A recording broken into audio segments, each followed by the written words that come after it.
Buddy, this is Patty with Politically Pomp, and you're watching The Brief, where we slow down what's happening around us and try to make sense of it all. So, let's get to it. I'm seeing a claim circulating based on some reporting by journalist Jonathan Larson. The claim is that more than 30 military installations have reports coming in that commanders are telling troops that the war in Iran is a Christian war.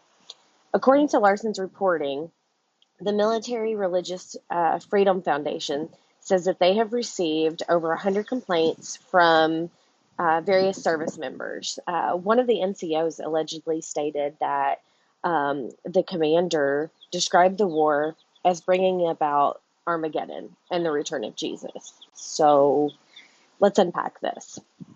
So if that framing were to actually be happening in official military briefings, it would raise some serious constitutional concerns. Members of the United States military, as most of you are well aware, take an oath to support and defend our Constitution, not a political party, and definitely not any religious doctrines. The authority for military action flows from civilian leadership under the Constitution, not from theology. America is not a theocracy. We don't wage holy wars. The Establishment Clause exists specifically to prevent the government from advancing or endorsing a particular religion. That protection applies to everyone in uniform, whether that be Christians, Muslims, Jews, atheists, literally everyone. If religious language is entering official chain of command in a way that frames military action as divinely mandated, that would warrant immediate oversight. That's not a partisan statement, and it shouldn't be. It's a constitutional one. At the same time, I have to be careful. These are allegations, ones that are serious. If senior commanders across multiple installations were actually describing this as a war of a Christian crusade, we should expect investigations, statements from the Pentagon, and congressional inquiry. So we need to verify these.